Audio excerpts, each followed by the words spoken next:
What's goody, everybody? It's full-time trip in the building. Arsenal 1, Manchester City 3. Whew, tough game to take. I'm gonna be real. I feel deflated. I can't even lie. Not even in a good way, which sucks. Ah, man, what to make of that game? A game of a game of hope, but a game of mistakes. A game of, I feel like, oversimplification, a game of nervousness, a game of mentality, I would think. That was today a pure case of showing why City are the mentality they've instilled, why they're champions, and why we're still coming up, why we're still a young squad that's inexperienced in the head. Let me set this up like this. First half, I would say the first 60 minutes of this game, we dominated Man City. Like no other team has dominated Man City. You can get goals in transition, do that. I'm talking about from a pure tactical perspective. We dominated Man City. We made them work. I don't care. You know what I'm saying? Well, I'll address everything else later. But from a tactical standpoint, Arteta was spot on. He was getting to him with the man marking system that we debuted in what the Carabao Cup, FA Cup. I can't remember what cup it was, but whatever we played Man City last, that system he employed it again, and it was working that entire first half. It was working to a T. So I have to give Arteta plaudits for that. He had him, and we were getting there. It was just down to the individual quality of chances made. Now, where I think we went wrong, it comes down to the individual. It comes down to the quality and the mentality of everybody in the team, and opposite us on Man City. Tomiyasu's goal, the mistake, needless back pass. You could have just cleared it at some point or passed it stronger, or at least held the ball down for a second to wait for something to happen. Like, unnecessary, shot ourselves in the foot. The constant passing back and forth, and all that stuff like that in the second half, getting in our own head, oversimplifying, playing out from the back instead of just passing back to the keeper and going again, recycling the ball properly, leads to an open Grealish chance, nobody marking him, Tomiyasu crunches down, not seeing it, typical goal scored. And then we're just basically down, getting caught in transition again, another bad pass. I think it was Gabriel on the third goal, leaves it open, Holland's there, it's a goal. It was a game of definitely two halves. And that is a really tough one to take, in my opinion. It's just, it's a difficult one, man. But it's not the end of the world, in my opinion. Again, we didn't have Thomas Partey today, which is a whole nother talking point. I think Jorghino did actually very, very well. He's one of the standout players, in my opinion, to calm the game down in a situation where everybody was starting to lose their heads. And I think that Jesus, of course, obviously was a big miss, and we can get to, talk about how we playing and stuff without him a bit later. But them being out is a huge blow. It is, especially when it's a game of margins like this, when we don't have our best squad about us. But the fact that we did play so well, at least for 60 minutes of this game, is such an endearing sign. But now it's time for the mentality to kick in. The window for excuses is starting to thin a little bit. This squad has to learn to compose themselves and impose themselves on games if we want to be champions, if we want to really make an impact in the Champions League. It doesn't get any harder. It doesn't get any easier from here. If we're trying to be an upward trajectory type of team and go to the Champions League and win the league and win cups and get back to where Arsenal should be at the top of the world in football, then we have to learn to compose ourselves. The mistakes we did killed us. It's just we gotten so much better over the past couple of years under Mikel Arteta. The mentality in those situations is down to those players to instill certain things and just to be ready for the ride and calm down, compose themselves, play their way, play their game. No matter 5, 6, 80 million Man City fans. You know what I'm saying? Man City probably don't got 80 million, fans themselves. They probably got like 20, 30, 40. But the fact of the matter is you have to compose yourself and play your way no matter what they're throwing at you. And that's the thing that killed us today, personally. Now, there's other things you could say. I'm not going to say Arteta's fault this because he was not in this respect. I personally feel like at that second half interval, Trossard probably would have been a good option to bring in earlier when the pressure started to mount a little bit. We were still controlling the game, but something was starting to turn, and I think we needed to bring in somebody like Trossard. Maybe Xhaka came off and some of those attacks that he missed. I think that was later in the game as well, but still, the fact remains the same. Maybe some changes were necessary. They were needed, and that's just a tough one a tough one to take, but Arteta wasn't faultless in this either. But I really think the biggest thing was mentality today, and that was a difference in mentality. Mentality again, regardless of the squad, regardless of people who were missing, regardless of people who were out, that was something that we gave away. That's something that we gave away. We showed a Kraken, and it's let go now. But it's not the end of the world, in my opinion. And we can talk about that on another day. We can move on to these player ratings really quickly. I'll breeze through. Aaron Ramsdale, I'll give like a 5.5. A 5.5. I think he was close to bog standard. I don't think he was the worst player on the pitch today. I don't think he was, but there were just some things I feel like he could have been quicker to. Unfortunate goals that went through. Distribution a little bit. I think he was decent on the whole, but not his best game. Honestly, 5.5. Moving on, Takahiro Tomiyasu, he has to get a 3 today. Big him up. I know what I'm saying, I'm going to support him all the way, but the sloppy giveaway, man. The sloppy giveaway, the nerves were about, but you have to stay composed in those situations. You have to learn from that. I hope he can learn from that and just be more composed. But today he was getting, it seemed like he was getting pulled all over the place. Aerially, I feel like he did provide some support, but in those crucial moments, especially on that Grealish goal, got sucked in when Gundogan got the ball. I think we didn't need him there. Tomiyasu was not needed there. There was a player in front, there was a player behind, and I feel like there was enough support where he didn't need to crunch down and leave Grealish alone basically and forget about him, and that caused the goal. So 3 today for me. William Saliba, I'm going to give a 6.5. He was the best player out of our defense today. I don't care what anybody says. He played a very good game, especially when Haaland was on him. There were certain things that were, on and off, but Haaland and Saliba were pretty evenly matched, if you ask me. I think he played very well when that matchup came through, and that was the biggest one. Handled a lot of things as they were coming through. Really, really composed. At least a lot more urgent today, I think, in certain situations, which was a really big plus for me. That's something I asked for out of him. So I think he was the best out of our defense today. When I say 6.5, I'm bumping it up to a 7. I'll change that from earlier. If you see it earlier in the thing, it's a 7. I don't care. I think he was really, really good today. Gabriel has to get a 4 today. I think first half he was really, really good, but then second half performance was really, really off-putting, man. It was, if there's anybody who is, who needs that adjustment, especially at home, to just say, hey, listen, this is our game, run it, calm down, compose yourself, it's him. Away from home, he is an absolute mentality monster, but I don't understand, in certain games, he just loses his head. There's a couple mistakes that were really, really costly, cost us goals. There could have been a penalty shout that wasn't a penalty because of offside, but still, he's such a promising center back, in my opinion. I rate him very highly, and I think he's been one of the best center backs in the league.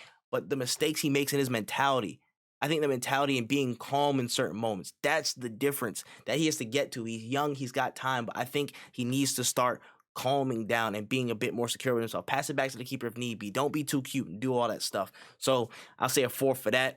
I'll say a 4.5 for Alexander Zinchenko. I think he, again, does what he does, but he got too cute at times, especially on the defense when they were pressing him. He got a bit too cute. Some passes didn't go off, and it led to them transitioning. It wasn't good enough from a security standpoint, and I feel like there's some room for him to be a little bit more direct, not be too cute, not get too much time on the ball, hand it off, let the game flow. And I'll get to it eventually, but there's just a key component I feel like we're all missing to this, and that's affecting everybody else's game. So I'll say 4.5 for Zinchenko. Odegaard, I'll probably give a 6 today. I think he, again, provided some really good passes on that right-hand channel for Saka and Ben White and Tomiyasu at certain points, but just wasn't execution there. Was tidy, but just needed more from him. Just needed more from him today. That's all I can say, simply put. Jorginho, I'm going to give a 7. I'm going to give a 7. He was the best man out of our midfield. I apologize to Jorginho, honestly. I was dreading Jorginho coming into this team, let's be real, but the composure that he provided, the pass selection was really, really good. On a physical standpoint, he didn't really have to handle that too much because Tomiyasu also stepped in, and Saliba did, and Gabriel did when they could. But there was, again, a couple passes that were really weird, but in general, on the whole, he was really composed. He was one of the factors that helped to calm us down before we tipped over the edge. and it was really helpful. So I gotta pay my respects for that and say I apologize to Jorginho. He put in a good shift today. 7. Granted, Xhaka gets a mm, he gets a 5. He'll get a bog standard 5. He would have gotten worse, but I feel like he did some things to again help the game and again just help crunch down defensively in certain situations and track the ball down. But those attacking instances, bro, my word, oh my gosh. If we had anybody else that was a slightly more capable, those would have been goals. Those would have been potential shots on target. It would have been a different story, man. I feel like the fact of Jesus not being there, and again, I'm not. Let me hold back on that. Just on from his quality standpoint, he can do so much better. The first half of the season, he was flying. He was absolutely flying, and it may be down to the Jesus thing, which I'll talk about in a second. But he was absolutely flying on an attacking sense. But today, it was lacking. It was so lacking. That's an area where we need him to shine, especially in those moments if he has that right of way. But this kind of feeds into my general opinion that at some point soon we need to strengthen that. We need to future-proof our midfield. And that means a Declan Rice. That means a Caicedo. So something like Partey being out doesn't happen today. We just need to future-proof things, especially with big quality. Those situations cannot happen. Having the attack, having somebody right at your feet and losing the ball like that, being, not necessarily clumsy, but just not on it. That needs to get eradicated from our game, simply put. So I'll say 5 for that. Bukayo Saka is my man of the match today. I don't care what anybody says. This guy's a star. This guy's a certified star. I would not trade him for any other person in the world right now. I don't care. This guy he shows up every single time. He shows up and does his business. One of the coldest penalties. He's got a goal against everybody in the Big Six now. It's locked in. It's locked. It's locked, man. Like, he's so good. He's so good. It just needs more help around him, especially in certain points, man. He was taking it. He was taking it to Bernardo Silva. Even when Ake had to grab him up, you know what I'm saying? Bear hug vibes. Like he was Big Daddy V. Come on, man. Saka's my man of the match today. A pure, what did I say? 8? I said 8, 7 or 8 out of 10. I think I said 8. Whatever I said in the first part, that's what I rate him. But my man of the match today, he was so good. Gabriel Martinelli, I'm going to give a 5.5 out of 10. I think he wasn't on it today, and I feel like it was just part of it's just part of some missing piece. I feel like he's been off it. You know what I'm saying? I wanted to give him the benefit of the doubt from the last game that we played against Brentford, I think. And I just wanted to see him in space versus City. He didn't get the luck that I thought he would today. So it's unfortunate, but I say a 5.5, a tough one out. But yeah, that is what it is. On to Nketiah. I'm going to give Nketiah a 4.5. Basically anonymous, in my opinion. There were some missed chances, things that you didn't get onto, in my opinion. And this is where I'll address the situation in full.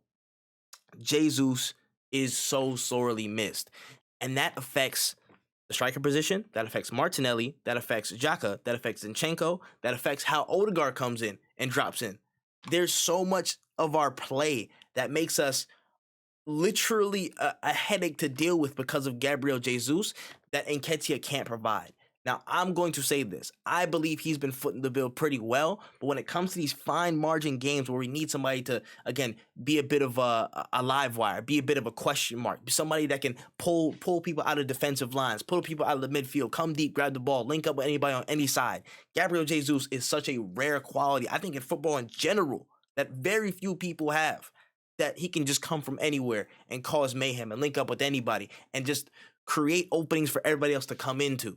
You know what I'm saying? So you don't have to track through as much. That's my stuff in the background. Don't worry about that. But having that is so rare. It's so rare. And that's what's missing from our game. One, Partey, of course, huge miss. I'll boil it down to 3 things. Partey, no Jesus, no composure when it counts. That's the things that's separating us from being champions right now. No Partey, no Jesus, no composure when it counts. When these games get tough, when it's 1-1 and we have to stay calm under pressure at home, we need to lock in. And of course, we're missing all of our personnel. Emil Smith Rowe would have been a big hit today as well. I think, in my personal opinion, with their spaces to run into, yes, but no Jesus, no Partey, no Composure.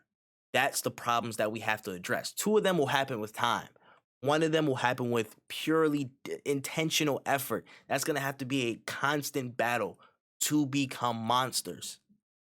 That's all they got to do. So do that. The ref, I'll give like a -2. Honestly, wasn't the worst, wasn't the best. The penalty decision was kind of but then there was the offside thing that he got right, yellow cards that he got right. I feel like Bernardo should have got sent off. So -2, whatever. I'll be lenient today. It doesn't matter. Fans, I'll give a 10 out of 10. I think they were again a bit deflated at the end, but they still chanted at the end of the game for us. What more can you say? What more can you say about it? So there's that. Mikel Arteta, I'm going to give 6.5 out of 10. I think substitutions were the big thing today. I feel like Trossard could have came on earlier. I feel like Xhaka should have came off earlier. I feel like Ben White probably should have came on a little bit earlier for some security reasons. Tough one to take, but that's behind us now. All we can do is take games week by week, and we have Aston Villa next, the early kickoff at the weekend. We must win. Simple as that. We have to win and bounce back. I highly suggest that Trossard does get a start. I highly suggest that, at this point, maybe Xhaka might need to sit down a few games and just, rest up and recover and recoup while we wait for, again, Partey to come back to the squad. Who knows, how long he's going to be out. I think it's just the Villa game, but still, we need to recoup. We need to regroup and go again. That's all we can do. I still believe in these boys. They're going to do great things this season and in seasons in the future. Tough one to take today, but that's just a notch in the cap, a learning lesson, but we move. But let me know what you guys thought in the comment section below, what you thought about the game, performances, where we move on to next. Just want to get your thoughts. And yeah, with that being said, that's all I got for this video, but it's been full-time trip. We'll catch you in the next one. COYG.